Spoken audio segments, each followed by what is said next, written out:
Hola, saludos cordiales. Hoy vamos a comenzar a ver un grupo de fármacos que es bastante heterogéneo y son los fármacos que actúan en el sistema gastrointestinal. Vamos a comenzar con los fármacos que se utilizan como procinéticos. Debemos saber, conocer que dentro de cada tema, recordemos que tenemos objetivos y los principales son clasificar a los fármacos, señalar los mecanismos por los cuales actúan estos medicamentos, así como describir sus características farmacocinéticas y destacar sus usos clínicos y contraindicaciones, y además de las reacciones adversas más frecuentes. Bien, sabemos que el tubo digestivo, todo el sistema digestivo, está formado por diversas capas, tanto si vamos del interior de la cavidad intestinal, de la luz hacia afuera, tenemos una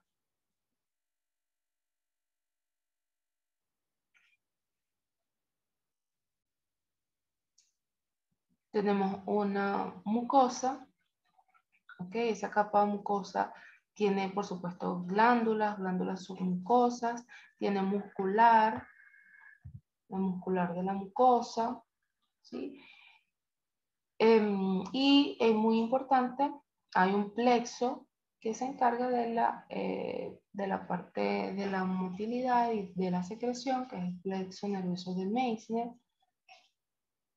Y por último, encontramos otras capas musculares longitudinales y la serosa. ¿Okay? También es importante que recordemos que quien comanda la movilidad de este sistema es el sistema autónomo, ¿sí? Y recordemos que gracias a la interacción entre el sistema parasimpático y simpático por ganglios o ramas postganglionares y preganglionares, se facilita la liberación de acetilcolina que activa a ese plexo submucoso, las neuronas de ese plexo submucoso, que van a estimular las diversas funciones del sistema digestivo. Recordemos que a nivel, o cómo ocurre una contracción a nivel del músculo, ¿okay? Del lado izquierdo podemos ver cómo son el potencial de las membranas de esas neuronas que están en ese plexo submucoso, ¿okay? Cuando son pequeños picos o cuando son grandes picos que ocurre la despolarización, o sea que llega al punto de despolarización, ¿okay? Estimulados por diversos agentes parasimpáticos o simpáticos que produce la hiperpolarización. Y eso ocurre por segmentos. Fíjense que del lado derecho, ¿okay?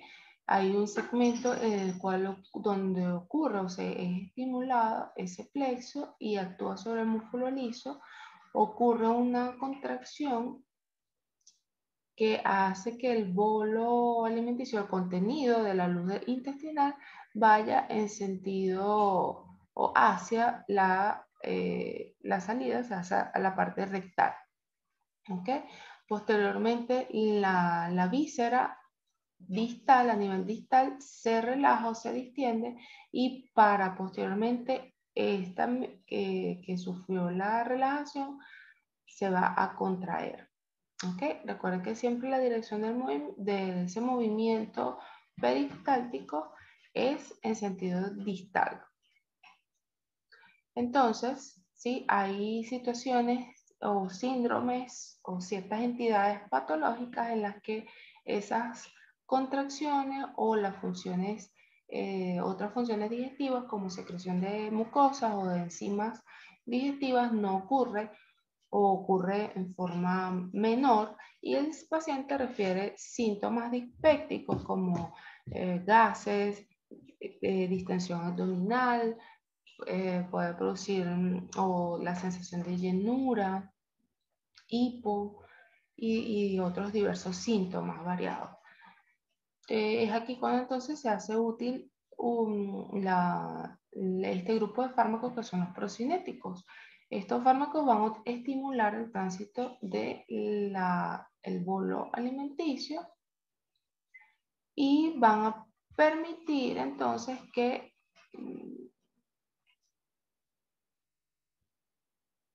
del bolo alimenticio y van a permitir o van a hacer que la motilidad gastrointestinal mejore, ¿sí? Esto va, por supuesto, a mejorar los síntomas, porque al mejorarle el vaciamiento gástrico o acelerar el vaciamiento gástrico, dado que aumenta las contracciones de tanto gástricas como intestinales, vamos a acelerar el vaciado. Algunos van a tener la capacidad de aumentar el tono del esfínter esofágico inferior. Entonces esto va a disminuir los síntomas que puedan ser reflejo o que puedan ser producto del reflujo gastroesofágico y, por supuesto, mejorar los síntomas. ¿Cuáles son este grupo de fármacos?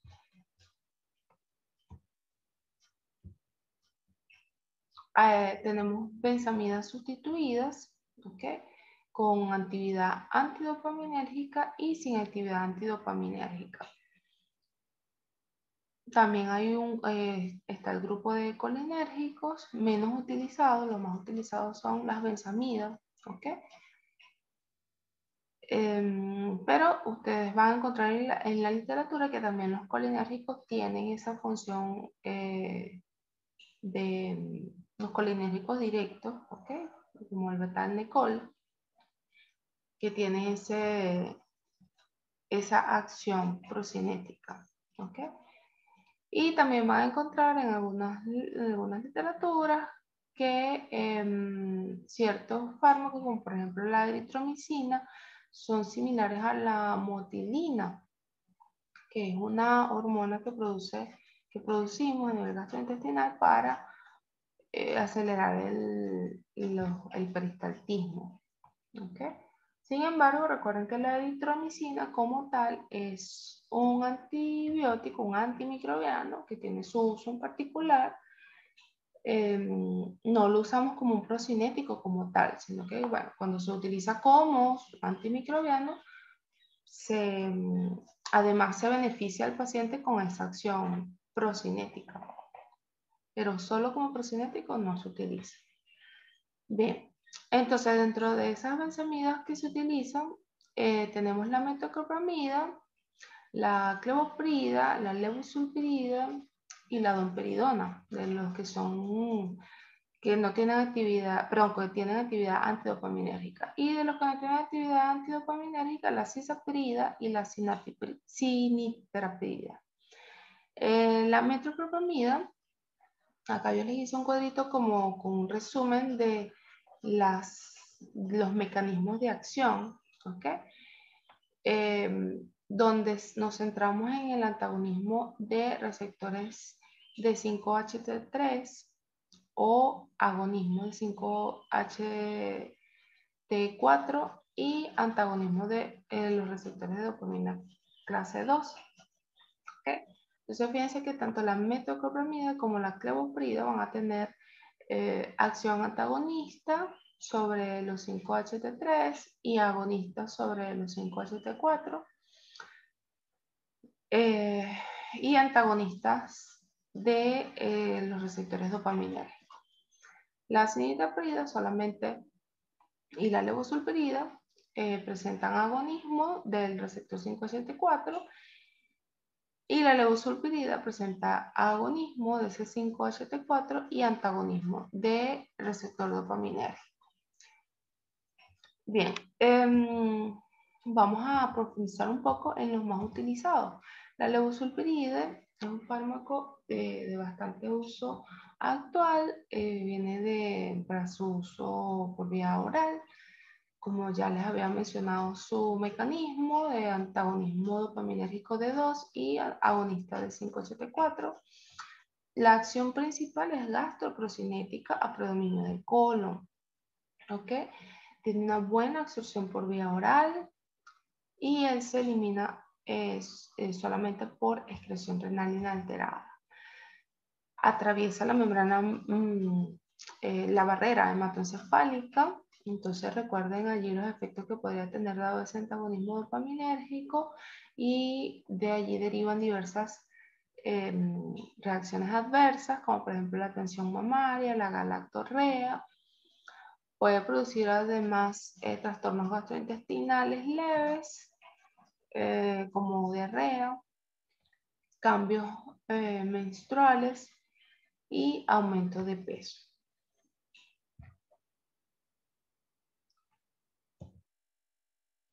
El uso principal de este fármaco es en el síndrome de intestino irritable o pacientes que de nuevo hagan síntomas de dispepsia funcional. También se utiliza mucho en pacientes postoperatorios con síntomas de dispepsia. ¿Okay? Postoperatorio, por ejemplo, de litiasis vesicular o postoperatorio por alguna alteración intestinal. La domperidona también se utiliza por vía oral. El mecanismo de acción es derivado de un antagonismo dopaminérgico solamente, no atraviesa la barrera hematoencefálica. Él tiene una acción procinética leve moderada y este es uno de los fármacos que modifica, aumenta el tono del esfínter esofágico inferior, por ende mejora mucho los síntomas de reflujo gastroesofágico inferior, de reflujo gastroesofágico. También tiene una leve antiemética, ¿ok? Tiene una buena absorción por vía oral, tiene una alta eliminación presistémica y dado que tiene un alto metabolismo por las bacterias y su eliminación principal es por biotransformación hepática. Las reacciones adversas principales es la sequedad de mucosas, cefalea, a nivel, también puede producir galactorrea en menos frecuencia. Las indicaciones principales, el síndrome de intestino irritable, también en pacientes con dispepsia funcional y en pacientes con enfermedad de reflujo gastroesofágico. Enfermedad de reflujo gastroesofágico. Bien, la cisaprida es un fármaco que en nuestro país, a nivel de Latinoamérica, no está disponible, ha salido del mercado. Hay otros países europeos donde todavía se utiliza con mucha vigilancia médica, sobre todo en pacientes hospitalizados, pero se utiliza con mucha precaución. ¿Okay? Bien, él viene para utilizarse por vía oral o por vía endovenosa. El mecanismo de acción ya lo habíamos descrito en el cuadro anterior. Las RAM más frecuentes son gastrointestinales y la más grave es un trastorno del ritmo letal, que es la torsade de Points, que se produce un trazo electrocardiográfico muy característico como el que vemos acá, o torcida de la punta. ¿Ok? Y por eso en muchos países está fuera del mercado. ¿Ok? Tiene buena absorción por vía oral, tiene eliminación presistémica, se elimina por biotransformación hepática y además tiene interacciones con otros fármacos como que son inhibidores del metabolismo, como la cimetidina, el omeprazol, fluconazol y la claritromicina. ¿Okay? Este es el fármaco en presentación como tal. Recuerden que los nombres comerciales no son de nuestro interés, solamente se los coloco para una generalidad, para que ustedes recuerden o hagan el insight o el ejercicio clínico, si se lo han visto algún paciente, si ustedes como pacientes lo han tomado, pues es más fácil de repente recordar o asociarlo, estudiarlo por asociación. Pero por ahora nuestro interés es que recuerden siempre el fármaco, el nombre del principio activo. ¿Ok? Bien, el otro procinético es la cimetaprid, ¿ok? Que su principal mecanismo es agonista de los receptores 5-HT4. Este fármaco facilita la liberación de acetilcolina del plexo entérico, ¿okay? Como la mayoría de los otros. También tiene la capacidad de aumentar el tono del esfínter esofágico inferior. También aumenta el tono y la amplitud de las contracciones del estómago, lo que hace que sea procinético con predominio de la parte superior del sistema digestivo. ¿Okay? Se indica principalmente en pacientes con dispepsia y con enfermedad de reflujo gastroesofágico. Tiene una buena absorción por vía oral, se elimina por excreción renal y puede producir como reacciones adversas también extrapiramidalismo.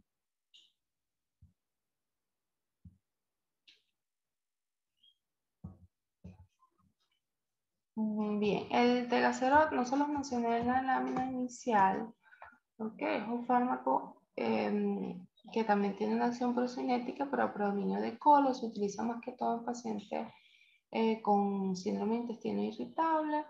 Es agonista parcial de los receptores 5-HT4. ¿Okay? Tiene una buena absorción con baja biodisponibilidad por eliminación presistémica y una vida media larga. Y las reacciones gastrointestinales principales son la diarrea y además puede producir cefalea. ¿Okay? También se indica en pacientes con estreñimiento crónico, que puede ser un síntoma del mismo síndrome de intestino irritable. Bien, cuando hablamos de los antieméticos, vamos a ver que algunos de los que ya mencionamos que son procinéticos también tienen acción antiemética, ¿ok? Como la metoclopramida. Y bueno, ellos van a centrar su mecanismo en que recordamos la fisiopatología del vómito de forma muy sucinta, a que hay diversas zonas anatómicas de nuestro cerebro, ¿ok? Que van a ayudar a, o van a mandar información, ¿ok? Al centro del vómito, ¿ok? Y esas zonas en el cerebro, puede ser el córtex, el tálamo, el hipotálamo, las meninges, ¿ok?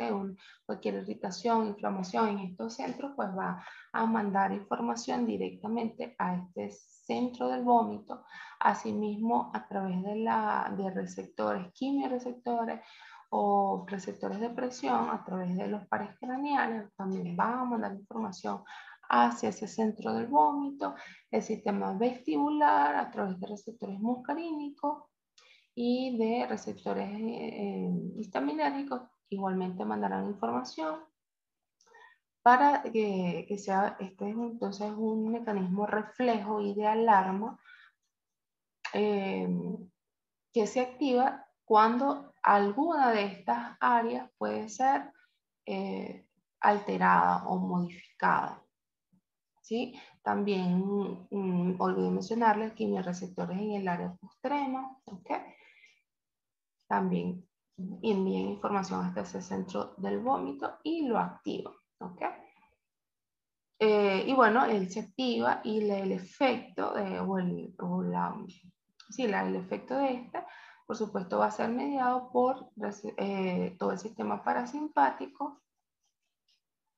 ¿Ok? Por eso el paciente va a producir vómitos, sudoración profusa acompañada del vómito. Claro, inicialmente va a producir arcadas, antes del vómito, salivación profusa, posteriormente el vómito, sudoración, puede presentar hipotensión y todo esto es mediado al sistema parasimpático. ¿Ok? Bien, entonces tenemos fármacos que se utilizan como antieméticos, como por ejemplo las benzamidas, que ya lo mencionamos, allí tenemos la metoclopramida, la clevoprida, ¿ok? También tenemos otro grupo de fármacos que son las fenotiacidas, y allí tenemos la dietilperacina, la clorpromacina. Sin embargo, como les mencioné en las láminas anteriores, ¿verdad? Pues esto ustedes lo van a conseguir de manera teórica en, a nivel de libros, ¿ok? En bibliografías, que estos fármacos tienen acción antiemética. Sin embargo, no se utilizan como tal, como antieméticos, ¿ok? Sino los más utilizados solamente como antieméticos son este grupo de benzamidas, ¿ok? Otro grupo que van a conseguir así que tienen acción antiemética son las butirofenonas, ¿ok? Como el haloperidol, el domperidona. O otro grupo que se utiliza netamente como antiemético son los bloqueantes de los receptores 5-HT3, ¿ok? Allí tenemos el ondansetron, granisetron, tropisetron, palonosetron. También tenemos los receptores de la sustancia P, ¿ok? O neuroquinina 1. Dentro de esos tenemos el aprepitán y otros fármacos con acción antiemética, como por ejemplo esteroides a altas dosis, benzodiazepinas o antagonistas H1. ¿Ok? Bien, bueno, la metoclopramida, acá tenemos su estructura, es una benzamida, la cual se administra por vía endovenosa, por vía oral, endovenosa, intramuscular. Su mecanismo de acción tiene varios mecanismos, como lo vimos en el primer cuadrito. Él antagoniza los receptores dopaminérgicos y a nivel periférico agoniza los receptores de 5-HT4, ¿sí? Ese mecanismo va a permitir que este fármaco facilite la liberación de acetilcolina en el plexo semientérico, y eso va a facilitar, por supuesto, el peristaltismo de ese intestino. Aumenta el tono del esfínter esofágico inferior, el tono también a nivel de la musculatura del estómago, reduce el tono muscular basal del duodeno para estar listo para recibir el bolo alimenticio que viene del estómago. También relaja el esfínter pilórico y aumenta la peristalsis.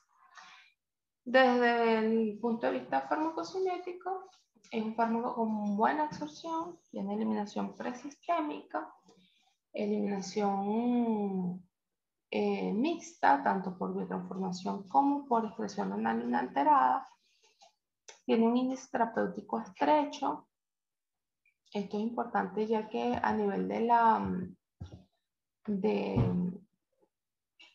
ejercicio clínico debemos ser bastante cuidadosos cuando indicamos metoclopramida, sea de uso hospitalario o de uso ambulatorio, porque al excedernos de las dosis o que el paciente tenga deshidratación y tome una dosis adecuada, aunque por el hecho de estar deshidratado, puede presentar igualmente una RAM, ¿ok? Ya que el sistema lo va a percibir como si tuviese una mayor concentración, ¿ok? Ese tipo de RAM ya la han visto, ¿sí? Bien, dentro de las reacciones adversas medicamentosas más frecuentes tenemos la ansiedad, depresión, nerviosismo, insomnio, confusión, desorientación, alucinaciones, manifestaciones extrapiramidales, acaticia, que son movimientos involuntarios repetitivos. Las manifestaciones extrapiramidales son diversas, ¿ok? Puede ser oculogira, nistagmos, opistóctonos, que aquí tenemos unas imágenes de algunas de esas manifestaciones, ¿ok? De nistagmo o manifestaciones oculogira, y una posición muy característica que es hiperextensión del dorso, que son los opistóctonos. También puede presentar acaticia, que son movimientos repetitivos y involuntarios o incontrolables. Puede presentar trismo, que es la contractura o rigidez a nivel de los dos maxilares, superior e inferior, tortícolis, espasmo facial, opistóctonos, crisis oculogira.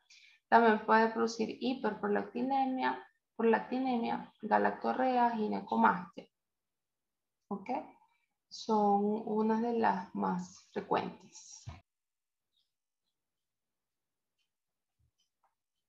Bien, esto ya lo conversamos.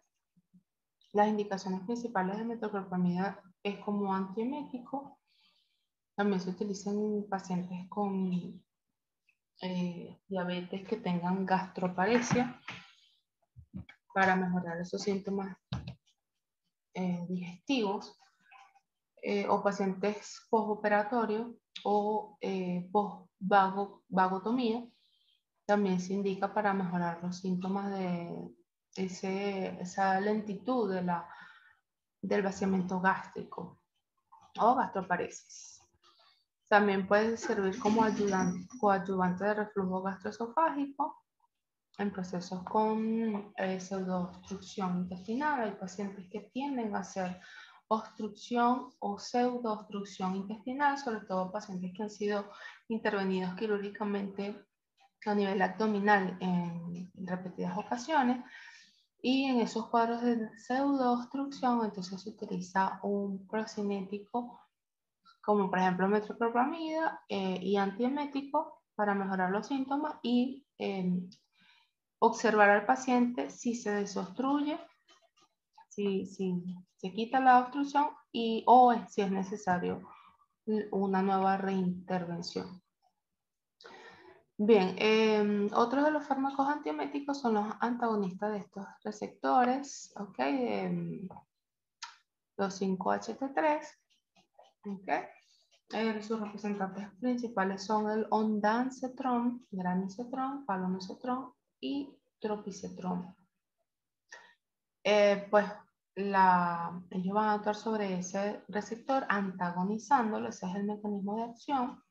Al antagonizar esos receptores, principalmente en el área postrema, van a inhibir o bloquear el reflejo del vómito. Son muy efectivos. De manera general, ellos tienen una buena biodisponibilidad, ¿ok? Alrededor del 60%.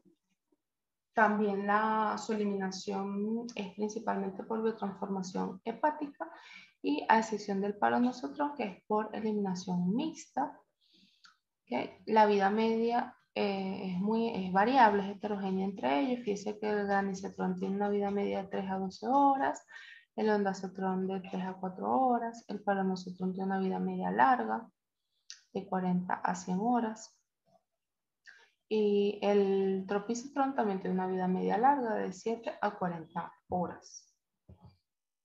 Bien, este grupo de fármacos antieméticos puede producir como reacciones adversas cefalea, mareo, vértigo. Menos frecuente puede producir estreñimiento y fatigas. Las indicaciones principales son el vómito por terapia antineoplásica o radioterapia, ¿okay? Tiene poco efecto en vómitos diferidos. También se utiliza en vómitos postoperatorios y en el síndrome carcinoide y en pacientes que tienen uremia que cursan con vómitos. Ok. Bien, otro de los fármacos que se utilizan como antieméticos son los antagonistas de los receptores de neuroquinina 1, como el aprepitan y el fosaprepitan. ¿Okay? El aprepitan tiene una alta unión de proteínas plasmáticas y se elimina por biotransformación hepática. Su vida media es larga, de aproximadamente 13 horas. Y se indica principalmente en pacientes con vómitos diferidos y vómitos postoperatorios. ¿Ok? Se puede combinar, también se puede utilizar para pacientes con vómitos por quimioterapia, combinándolo con otro fármaco. Las reacciones adversas más frecuentes son el estreñimiento, diarrea, cefalea y astenia. ¿Okay?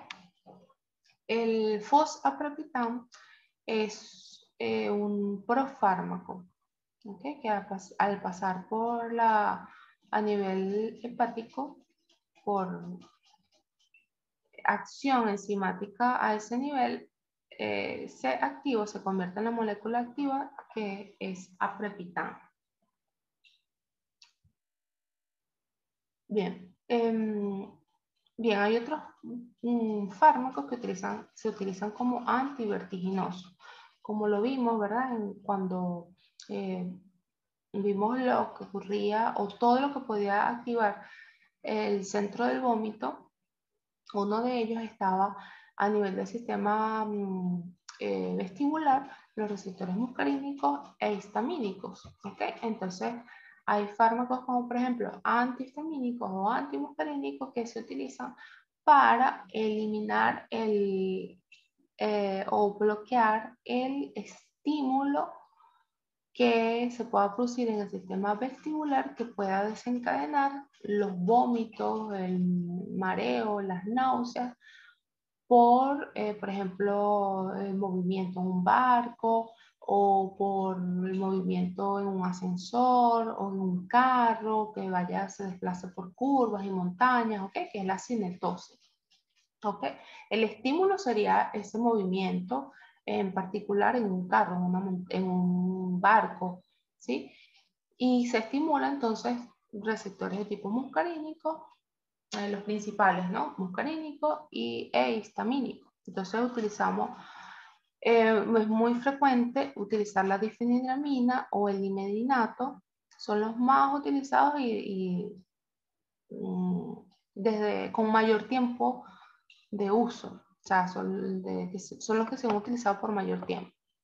¿Ok? El mecanismo de antagonismo de los receptores H1 son anticolinérgicos, o sea que va a disminuir las secreciones de sistema digestivo, además va a sedar al paciente porque atraviesan la barrera hematoencefálica. ¿Ok? Y las RAM pues son típicas de estos antihistamínicos que atraviesan la barrera hematoencefálica. Se indica en la cinetosis, ¿ok? Otro de los fármacos son los bloqueantes canales de calcio, de esos que vimos que son misceláneos, o sea, no son ni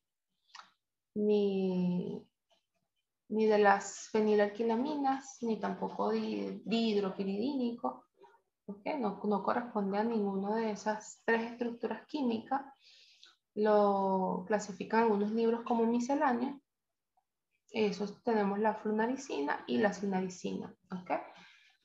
El mecanismo va a bloquear esos canales de calcio que son voltaje dependientes tipo L, ¿okay?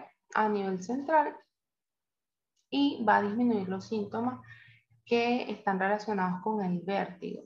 ¿Okay? Se utiliza mucho en pacientes de adultos mayores con síndrome vertiginoso y el síndrome de Meniere. ¿Okay? También se utilizan vasodilatadores como betahistina, que es un agonista parcial de los receptores H1 también, y antagonista de los receptores H3. Tiene un metabolito activo y produce dentro de sus ramas frecuentes cefalea y náuseas. También utilizado en la cinetosis, esta betahistina. La escopolamina también se utiliza en la cinetosis, menos utilizada, los más utilizados como les dije son estos dos, la difenidramina y el dimedrinato. ¿Ok? Van a leer que algunos ansiolíticos también pueden ayudar para la cinetosis, sin embargo, son menos utilizados. ¿Ok? Recuerden el mecanismo de acción sobre el receptor GABA, o sea que él va a actuar más que todo como un sedante, ¿sí? No como antivertiginoso como tal.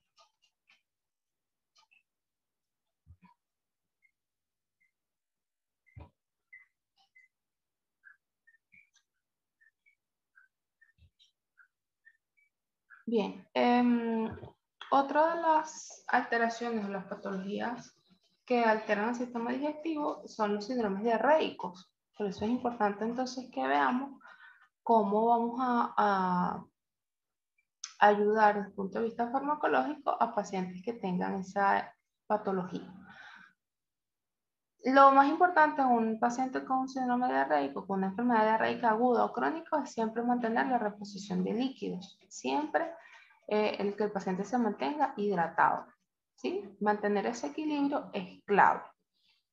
Entonces, es importante reposición de líquidos, reposición de electrolitos, ¿ok? Eso se puede acompañar de ciertos antidiarreicos y en los casos particulares en los que la diarrea esté comprobado por un examen directo de ese, que el agente causal sea un agente bacteriano, entonces acompañarlo con antimicrobiano. Siempre que esté documentado, ¿ok? Recuerden que el 90% de las enfermedades diarreicas en adultos y niños es viral. Entonces, siempre documentado para tratar a esa enfermedad diarreica con un antimicrobiano. Bien, esto ustedes lo van a ver a profundidad luego, ¿sí? Como les digo que el objetivo principal es siempre que el paciente esté hidratado. Se utilizan planes de rehidratación oral. ¿Okay? En pediatría existen planes, ¿okay? En plan A o plan B o plan C de rehidratación de acuerdo al grado de hidratación del niño. ¿Okay? Y en el adulto se utiliza también igualmente sales de rehidratación oral, pero a libre demanda.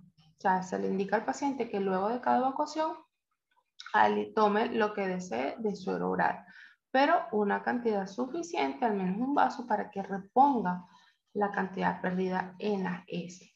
¿Cuál es el mecanismo, el fundamento fisiopatológico de eso? Bueno, que a nivel intestinal, ¿verdad? Se descubrieron transportadores específicos de glucosa y de sodio, que son transportadores rápidos, y por esto, al colocar en la luz del intestino, ¿ok? Es un contenido con agua, una cantidad específica de glucosa y de sodio, va a hacer que ese transportador se active y lo transfiera rápidamente a ese enterocito, ¿ok? Y favorece incluso su restauración, ¿ok? Bien, dentro de los fármacos que se utilizan como antidiarreicos, tenemos fármacos que son modificadores del transporte de electrolitos, otros que son inhibidores de la motilidad gastrointestinal, antibacterianos específicos, ¿okay? También inhibidores de la liberación de hormonas prosecretoras y absorbentes y astringentes, que lo vamos a utilizar más que todo en casos muy particulares, ya lo vamos a ver. ¿Okay? Bueno, con esta clasificación vemos un panorama completo de los fármacos, de los antidiarreicos, ¿okay? Y terminamos esta primera sesión de los fármacos que se utilizan como o que se utilizan dentro del sistema gastrointestinal.